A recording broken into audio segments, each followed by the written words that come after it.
Hi green lovers! Well, it's the month of October, and where I live in Northern California, that means it is the month when I'm going to be planting my spring bulbs. So on my list this month are tulips, daffodils, irises, and saffron, which I've already got in the ground, something new that I'm growing this year. In this quick video, I wanted to give you a few tips on how to successfully plant and grow irises. Coming right up.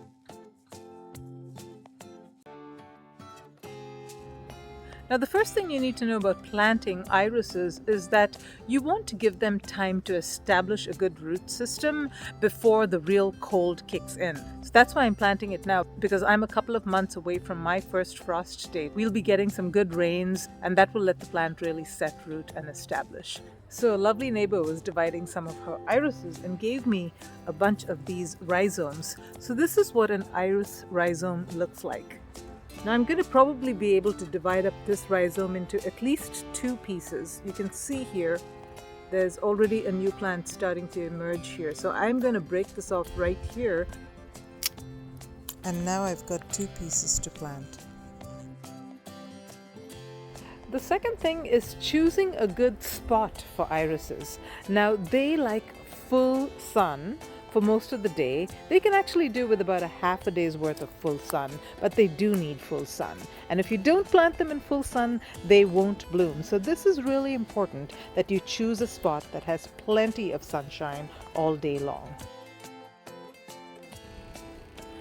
Now irises need well-draining soil. So here I have got my California clay soil that I'm constantly amending. And so I am actually going to dig this hole about 4 inches deep and about 10 inches wide. I'm going to fill it with some of my homemade potting soil, which is a combination of vermicompost, regular home compost, and some peat moss and a little perlite.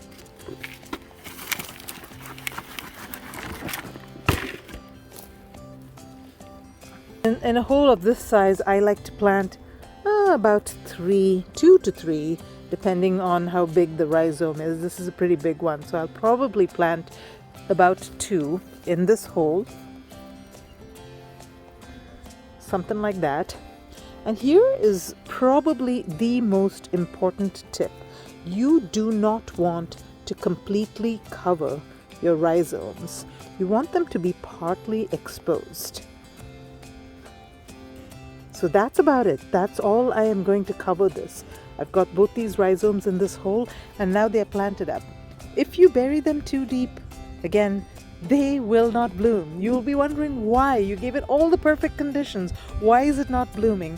This is the reason. They do not want to be buried deep in the soil. So make sure that they're partly exposed.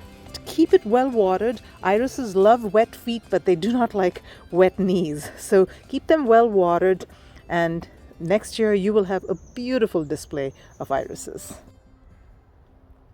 So I'm going to go plant up the rest of these rhizomes, and then I've got tulips to plant and daffodils to plant. So it's going to be a busy weekend. October is a busy month. You should be doing things like amending your beds and really getting them set up for next spring. So if you want to see some of my quick tips on how to amend a raised bed very easily and prepare it for spring, check this video right here. Until next time, live green and love your greens.